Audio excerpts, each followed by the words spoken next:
She was in a situation in which she got pregnant. When she was 16, she had the baby, and circumstances dictated she had to give the baby up for adoption. The character was so distressed, she couldn't look at the baby because she would have wanted, it would have broken her heart. She would have wanted to keep the baby. She never saw the baby. So for 27 years, before that phone call came, she thought her baby was white. She thought the father was somebody else. It's only when, and I'd never met Marianne Jean-Baptiste. Rehearsals were conducted with military precision so that we wouldn't bump into each other. And in the improvisation, the film is outside the tube station. It was actually outside a cemetery in the original improvisation. And Cynthia is waiting there. In fact, the character was so nervous crossing the road, she was smoking the cigarette. Very, very nervous, a little distressed, going to meet the daughter.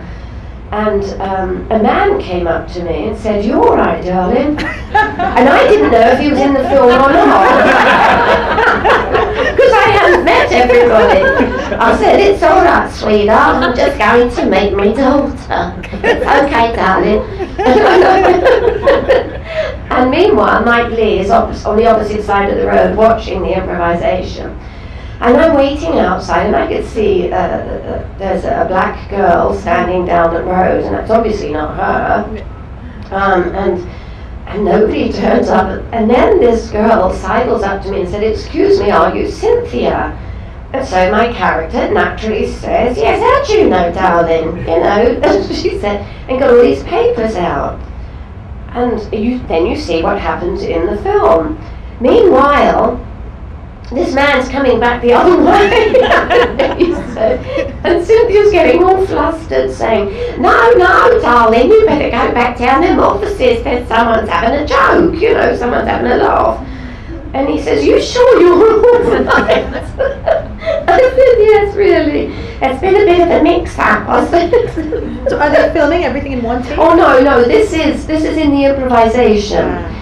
Once we come to filming, it's like conventional filming. We know exactly what we're doing because we have to do. There's no improvising on camera at all. Oh, okay. We have to do different points of view. Right. Different in the famous scene in the cafe that's on a two-shot. I don't know how long it is, 9-10 minutes. I don't know. He filmed it like that, obviously, but he also filmed it every which way from different points of view, singles, and it took all day to do. Yeah. But he thought it had a greater dynamic just leaving it on the two-shot. I happen to love two-shots. I much prefer them so that you can see action and reaction at the same time, and mostly reaction is more interesting than the receiving information is more interesting.